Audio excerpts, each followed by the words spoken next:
Y estamos asistiendo a un formato distinto, ¿eh? Estamos, bueno, a días de una elección, paso y después, bueno, la de medio término, como lo sabemos, pero lo venimos hablando semana tras semana. Estamos frente a un nuevo formato, donde hay una descomposición de los partidos políticos, entonces hay que ver esta identidad que marcaba tendencia, qué es lo que marca hoy tendencia frente a un candidato.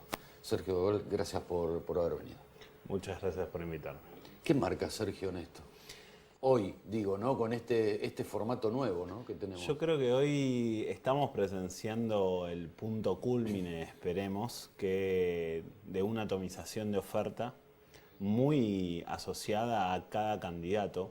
No hay una percepción por parte del electorado en términos de fidelidad hacia ningún partido. De hecho, hoy creo que a un millennial le pones el símbolo del PJ y no tiene la menor idea de lo que le estás mostrando.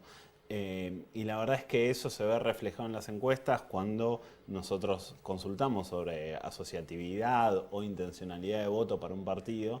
El partido generalmente tiene muy poca intencionalidad de voto comparado con el candidato que representa el partido.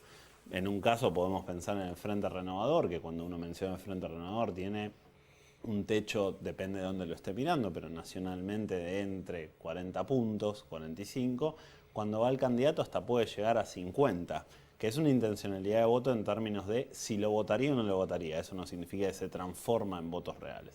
Pero creo que hoy lo que estamos presenciando es un momento de atomización de las ofertas que tampoco está situada en un programa de trabajo por parte de los candidatos, una plataforma de partido que pueda dar cohesión y prospectividad al futuro de lo que significa ese trabajo como propuesta de gobierno, como propuesta legislativa. Creo que es un serio problema en el cual el electorado obviamente está incluido porque no ha sido satisfecho por las opciones pasadas ni las presentes. Las dos se dirimían en formatos muy antagónicos y lo que terminó sucediendo es que no tenemos soluciones al alcance de la vista, porque la verdad que veníamos del gobierno kirchnerista con 12 años en el poder y aquellas personas disconformes apostaban, o un porcentaje de la sociedad importante, más de la mitad, apostaron a un cambio, y ese cambio hoy no se traduce en mejora real de la calidad de vida de los habitantes, ¿no? Ahora, vos sabés, Sergio, que estoy pensando, ¿no? Mientras vos hablabas en esto, y como lo comenté hace un momento, nos detenemos bastante en esto, porque hace al fondo de la cosa. Entonces digo, ¿cuál es el término medio para permitir esta salida y entrada de candidatos a un frente? Esto de frentes y alianzas pareciera que ser lo permisivo para habilitarlos para que vayan y vengan. ¿Y dónde se para, diríamos, el electorado, ¿no? Yo creo que los frentes fueron una solución para dirimir cuestiones que no supieron respetar la institucionalidad. ¿Y a qué me refiero? Institucionalidad, ahí está. Creo que como hablábamos previamente a esta nota, la institucionalidad es el gran problema de los argentinos hoy. Nosotros hicimos un relevamiento hace unos 3 meses respecto a la confianza en las instituciones de los argentinos, y la verdad es que todas las instituciones argentinas tienen un nivel de descreimiento sorprendente. Los sindicatos tienen un nivel de descreimiento superior al 80%, la policía un 75%, el ejército es quien más confianza genera, sorprendentemente, tampoco ha tenido demasiadas pruebas complicadas, pero la falta de institucionalidad hace que las discusiones no se terminan dirimiendo hacia adentro, sino que termina siendo un planteo de, bueno, yo voy por mi lado, vos por el otro, y cuando existe el proceso eleccionario nos juntamos, vemos si atraemos algunos votos, ponemos una persona de valor o de confianza pública adelante, y la verdad es que eso, a un proyecto de país, un proyecto político, un proyecto de desarrollo, es muy cortoplacista. Creo que el problema está en que no estamos encontrando caminos que vehiculicen dirimir las diferencias, que es parte del proceso democrático que tanto nos ha costado construir, ¿no? Ahora, fíjate vos los porcentajes, Sergio, que hablas 78%, 80%, es casi la totalidad. Es que la verdad es que cuando ves, la justicia tiene más de un 67% de descreimiento.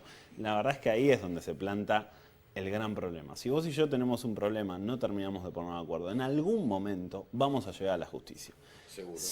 Si llegamos a la justicia y no creemos en la justicia, significa que no vamos a estar de acuerdo, no vamos a ponernos nunca de acuerdo, porque hasta la persona o la entidad que termina de decir él tiene razón o él, tampoco le creemos. Eso es lo más parecido a la ley de la selva que hay, y creo que en algunos puntos, la verdad es que las noticias estas de seguir como mercado, no entrar como mercado emergente que se dieron hoy, y las implicancias, son un claro reflejo de lo que pasa, porque no es que las empresas no toman riesgo. Pensemos que hay empresas que invierten en Irak, invierten en Afganistán para sacar petróleo, o sea, el riesgo es parte del empresario.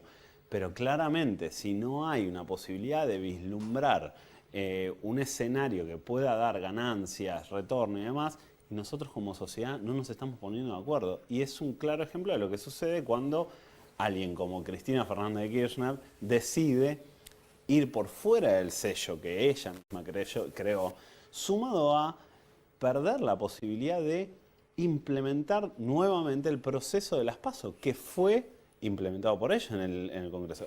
Fue un proceso que se habló de mayor transparencia, inclusión. Lo que estamos teniendo ahora es la falta de las PASO. Las PASO estamos duplicando el costo porque no hay PASO en ningún caso. Entonces, la verdad es que lo que termina sucediendo termina siendo todo una especie de chiste. Bueno, ponemos esta regla, pero después no... Una puesta en escena. Es Como una digo, puesta en escena. Siempre digo lo mismo, es una puesta en escena como para ver que ves que cumplimos, pero no estás cumpliendo nada. No. En definitiva, lo que terminó pasando es que cuando tuvieron un frente y una complicación, optaron por saltar la valla. Y estamos presenciando una situación que la provincia de Buenos Aires, creo que el gobierno equivocó su estrategia ahí, no debería haber planteado que esa era la madre de todas las batallas. Su vocación de plantear un país federal le daba la excusa para decir la provincia de Buenos Aires es una provincia más, es muy importante, etcétera, pero no es donde se define la elección, y se centró todo ahí. Creo que va a ser una discusión larga la que suceda de acá al fin de octubre. No en términos de visiones de país, porque ese es el gran problema. No hay propuestas, hay discusiones, chicaneos, mayores seguidores en Facebook, Twitter, pero no hay un planteo que sea un conglomerado que dé un lugar donde el electorado se pueda apoyar firmemente. Y por eso nosotros, cuando consultamos sobre la afinidad a nivel país que puede existir respecto a la decisión de voto, hay un 70% que todavía no sabe a quién va a votar. 70%. Esa es una cifra, ¿ves? 70%. Todavía no tiene. Hay gente que obviamente está en los extremos, que vota a su candidato.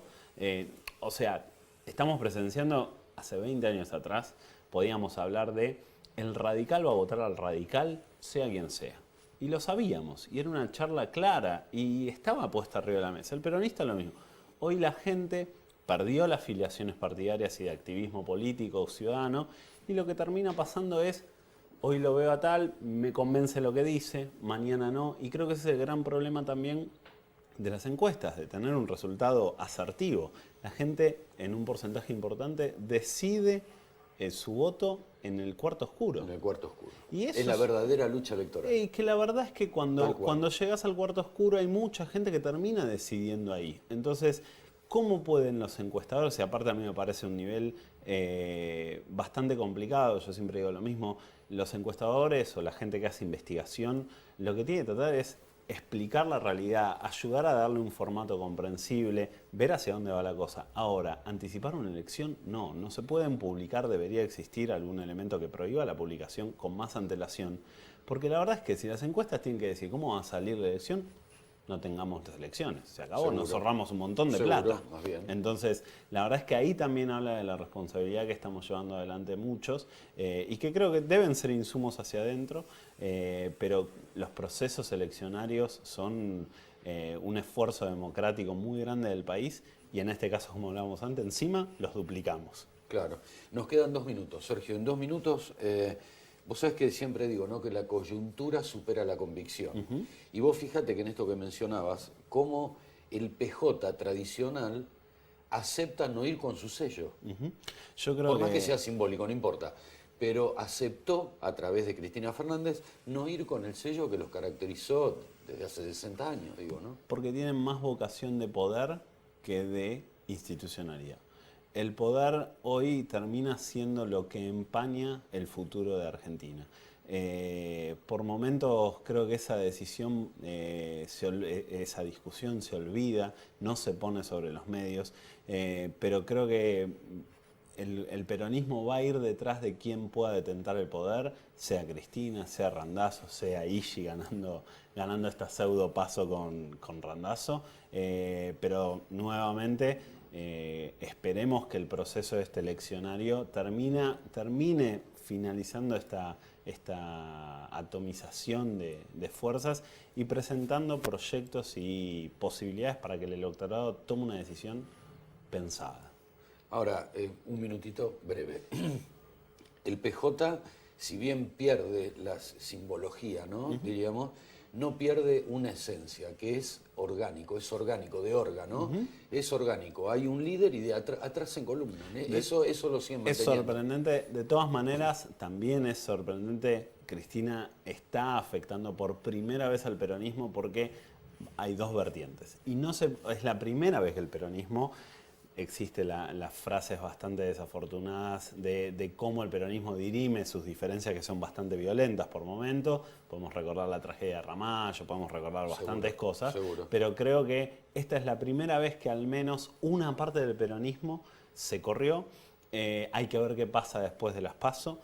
Hay que ver qué pasa acá a la inscripción de las listas, pero la verdad es que es un primer paso de un peronismo que siempre se conglomeraba hasta último momento. Esta es la primera vez que se está abriendo y quizás sea una producción definitivamente del relato que construyó el kirchnerismo en tantos años y el peronismo con visiones distintas que no las pudieron confluir en una, ¿no? Gracias, Sergio. Bueno. Muchas gracias. Pausa.